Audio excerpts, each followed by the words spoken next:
Queria falar com vocês um pouco hoje sobre a liberdade religiosa.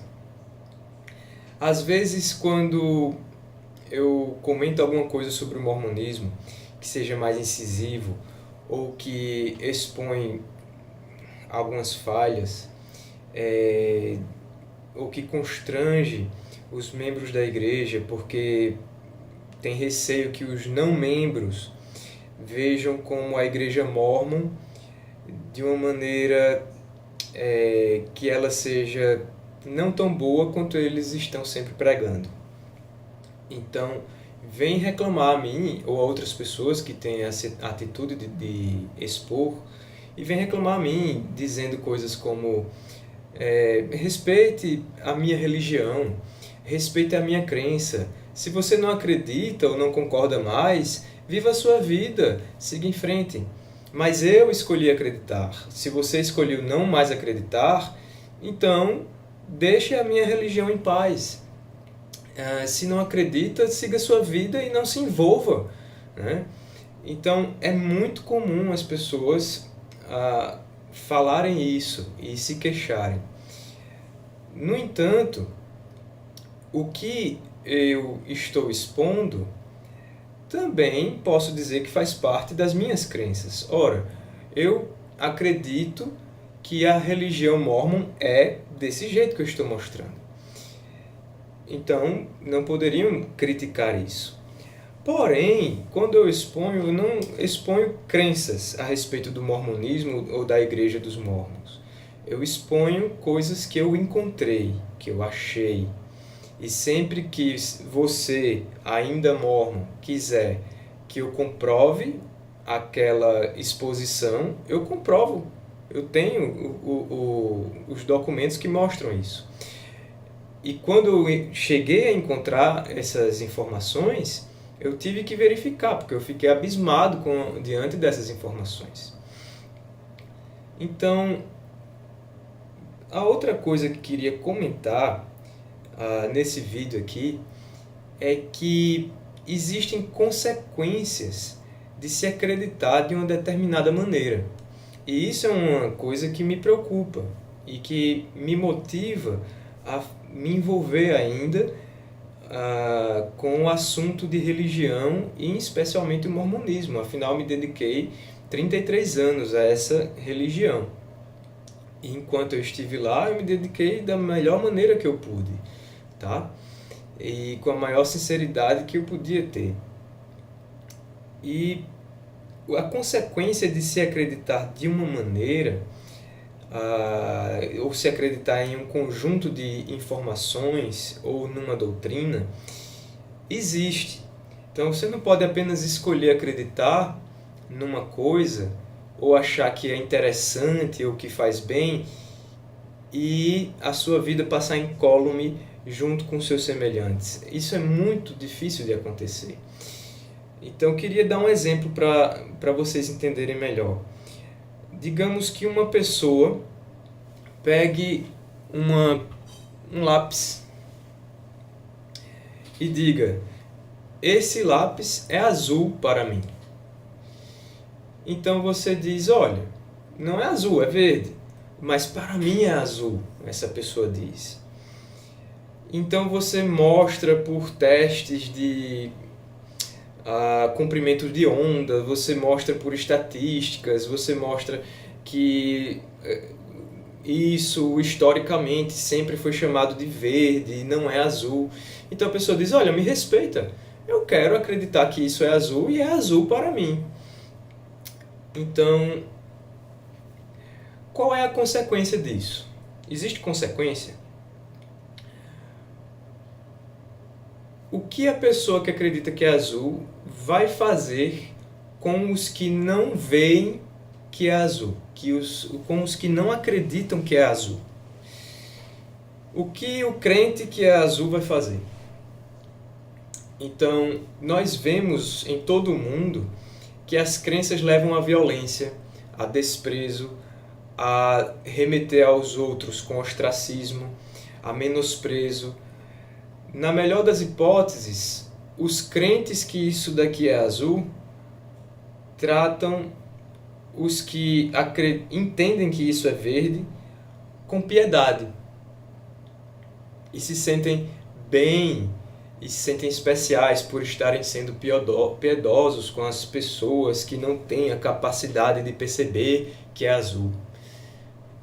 Mas existem provas de que não é azul, é verde. Então, as escolhas dos crentes em coisas que não são reais afetam os outros. Vai ter escolhas na vida que a pessoa vai tomar porque acredita naquilo. E vai olhar para as pessoas que tomam escolhas diferentes porque entendem que aquilo não é verdade, mas vai olhar para aquelas pessoas como pessoas inferiores ou pessoas que não são inspiradas. E os crentes que essa cor é azul vão tomar escolhas na sua vida baseadas nessa crença, que é falsa e irreal. Agora, vamos a um passo além. O que vai acontecer quando essa crença for a maioria? Será que essas pessoas vão apagar os registros históricos de que essa tonalidade aqui sempre foi verde? Será que as pessoas vão recontar a história? Será que as pessoas vão coibir e constranger os outros que expõem que na verdade não é azul, é verde? O que essas pessoas fazem com as informações da sua crença que é azul? Elas vão criar uma grande história, criar verdades relativas, vão pagar professores universitários de física para comprovar, eles vão tentar convencer os outros, vão forjar provas, vão esconder provas, vão ameaçar, amedrontar, vão executar outros métodos de influência indevida e não consentida nem informada.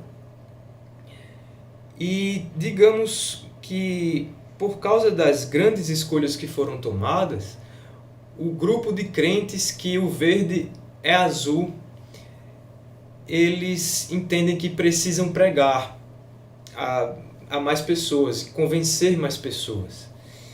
Como eles vão pregar? Eles vão pegar que informações para pregar?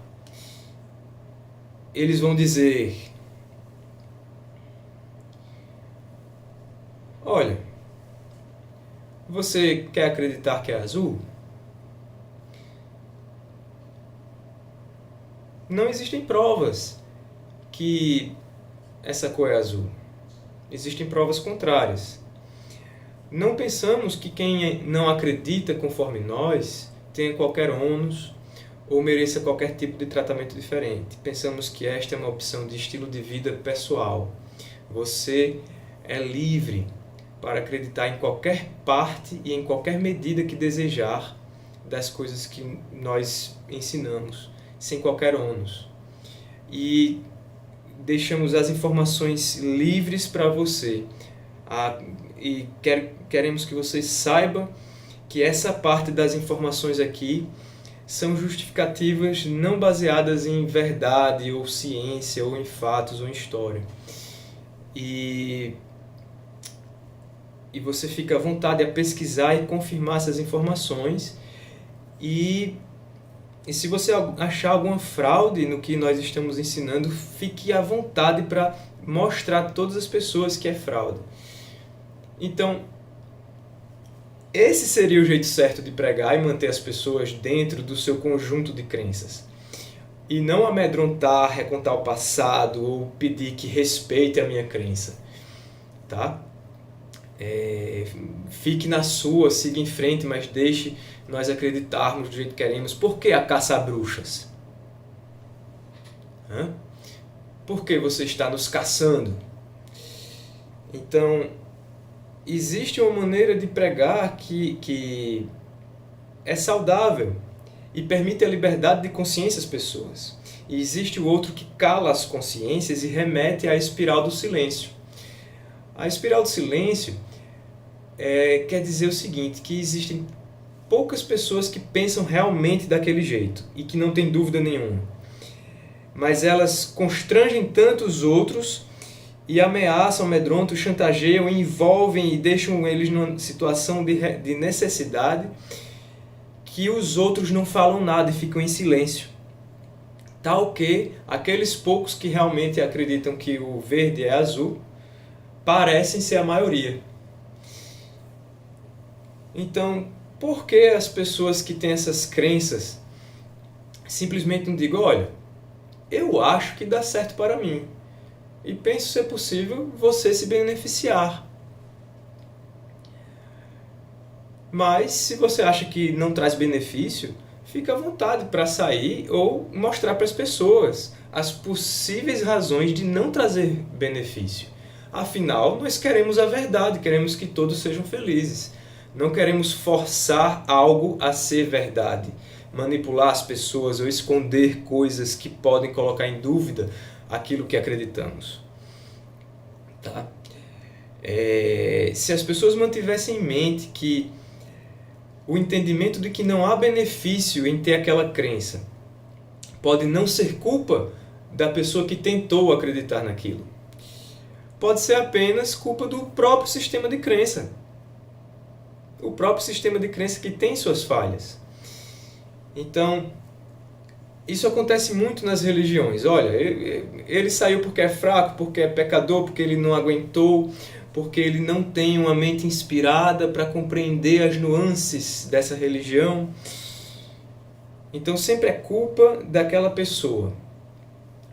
E quando a maneira sadia de manter ou pregar seria entender que essas crenças não vão beneficiar a todos e vai ter pessoas que não vão ficar bem nessa crença e não vai ser culpa dela. Existem falhas nesse sistema de crença que precisamos admitir e reconhecer. Falhas históricas da fundação, falhas de doutrina, falhas científicas, falhas de várias maneiras, falhas de políticas administrativas e assim por diante. Então, dizer que não existem essas falhas e ameaçar ou recriminar ou censurar quem expõe essas falhas é uma maneira de também não respeitar a realidade das coisas e a consciência de outra pessoa, tá? E seria saudável se tivesse essa mentalidade que, ora, se você passar para a nossa crença e você perceber que existe um malefício em sua vida, ou você vê que existem dúvidas ou preocupações, eu vou aconselhar você a deixar isso de lado, a voltar a perceber que, de fato, isso daqui é azul. Então, qual é a religião ou o sistema de crenças ou grupo que faz isso sem colocar ônus sobre a pessoa, sem fazer com que a pessoa se sinta uma pessoa inferior por perceber que aquele sistema de crença não é compatível com a realidade ou com as experiências que possui, né? Então, às vezes, na maioria das vezes, essas crenças, esses sistemas de crenças, religiões, e eu incluo o mormonismo nisso, chega para a pessoa e diz, olha, você não é feliz na sua vida porque você não vê que é azul.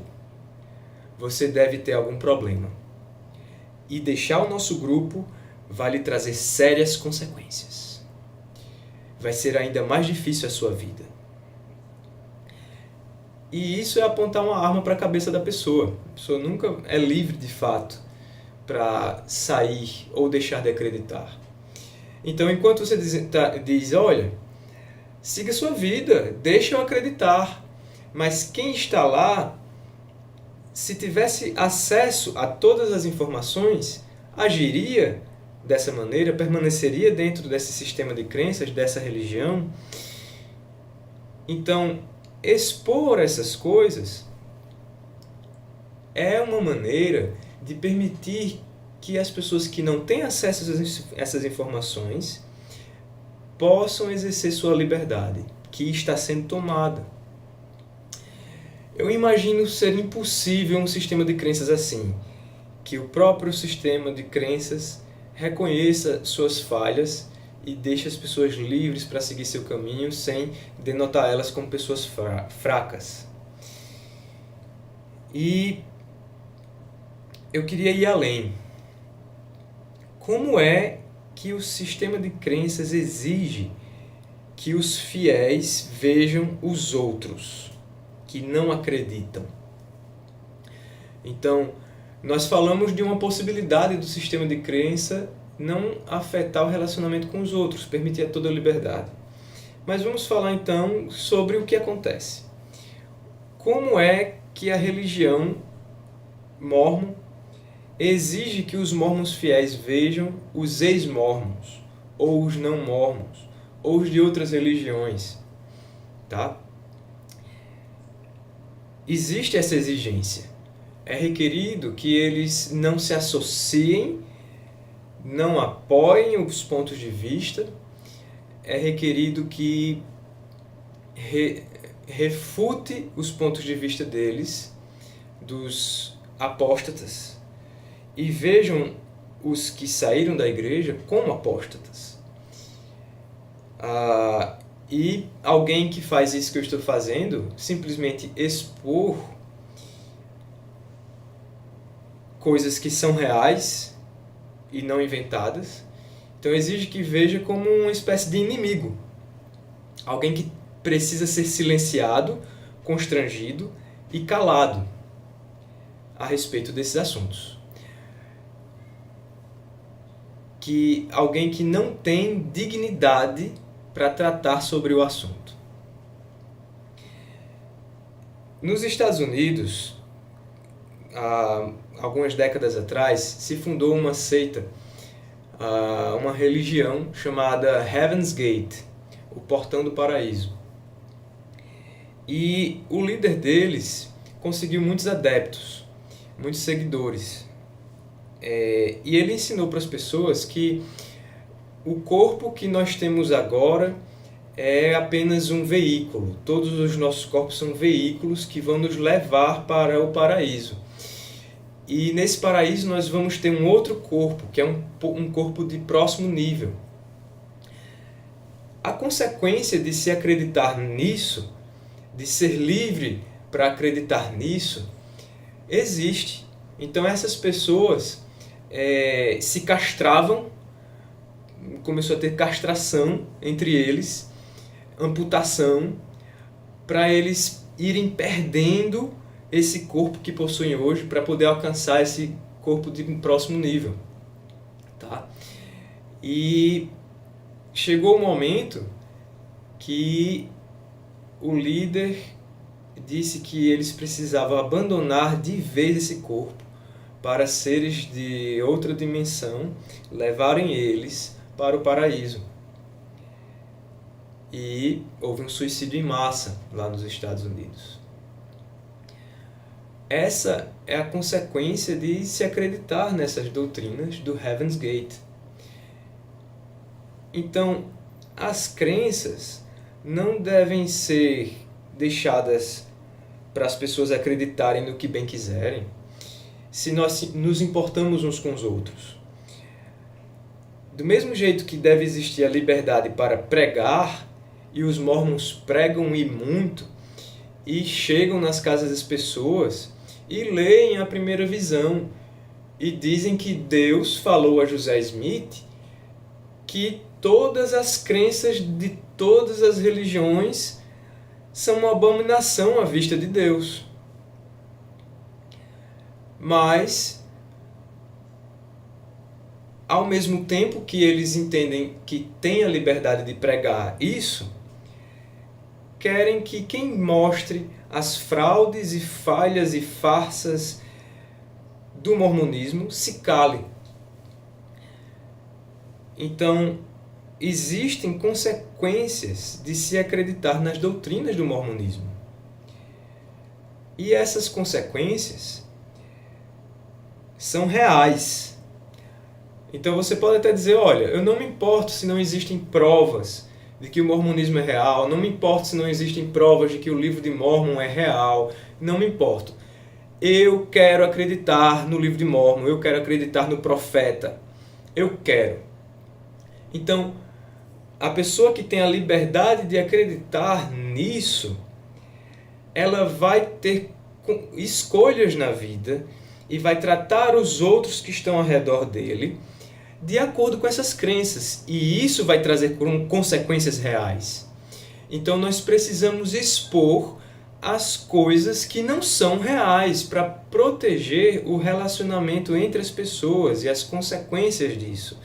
Para que não haja outros Heaven's Gate, por exemplo. Você acha que essa religião do Heaven's Gate devia ser respeitada? Você acha que alguém que expusesse as fraudes do Heaven's Gate, um mentiroso anti-Heaven's Gate, que deveria deixar aqueles crentes em paz porque eles têm a liberdade religiosa? A pessoa não deve falar nada contra as crenças deles, porque isso é um desrespeito à fé dos outros, tá? Então, a crença deve ser tomada sob o mais severo escrutínio e deve ser colocada à luz de toda verdade e conhecimento que de fato existem. Não vamos conseguir saber de tudo. E para aquilo que nós não sabemos, aí sim nós podemos ter fé. Olha, não sei de todas as coisas. Como eu não sei, eu vou viver sem sentido? Não, eu posso ter fé. Mas existem coisas que já são provadas, existem documentos, existem relatos, existem coisas aí que precisam ser mostradas, que são reais. Então, recusar essas coisas para abraçar uma crença não é liberdade religiosa. É anti-humanidade. É anti-humanidade porque recusa a história real que a humanidade já desenvolveu. Por exemplo, o livro de Abraão é uma fraude, e isso já está estabelecido. O texto que José Smith pegou e traduziu não tem nada a ver com o livro de Abraão, são textos funerários egípcios. Então, a partir do momento que José Smith diz que foi Abraão que escreveu e o texto é o livro de Abraão, ele está violando a memória do personagem real que escreveu aquilo. Está violando a memória do defunto do qual aquele texto funerário trata. Então, José Smith, ao ter mentido dizendo que traduziu um texto escrito da mão de Abraão, ele não está apenas blasfemando contra um Deus que as pessoas acreditam. Ele está agindo contra a realidade da história. Então as pessoas podem querer ter fé no livro de Abraão, mas enquanto tem fé no livro de Abraão, estão violando a memória do personagem real que aquele texto egípcio trata. E querer que alguém se cale de falar sobre o livro de Abraão, de ser uma fraude e de expor o texto funerário egípcio, é desumano. É apagar a realidade das coisas. E não existe nada mais grave que isso. Atentar contra as memórias reais e os fatos. Crença em qualquer coisa que nós escolhermos ter não chega aos pés da realidade que a humanidade já viveu, da história real. E isso preservar isso é preservar a nossa própria essência. É isso que nós somos. Nós podemos escolher acreditar em outras coisas, mas que deixemos livres, então, os outros de exporem que o verde não é azul. Eu falei com certa paixão aqui nesse vídeo porque esse tema é muito importante para mim. Porque enquanto eu era mórmon, eu de fato acreditava que estava do lado da verdade, que o mormonismo é a verdade, que toda verdade pertence ao mormonismo. É isso existe ensinado, se não me engano, por Brigham Young. E quando eu percebi que algumas verdades eram escondidas pelos líderes mórmons, algumas coisas eram reenquadradas e distorcidas e escondidas, então eu percebi que eu estava vivendo em 1984. Até logo, um abraço e fiquem com Deus. E que nossa fé preencha aquilo que a humanidade ainda não nos trouxe. Um abraço.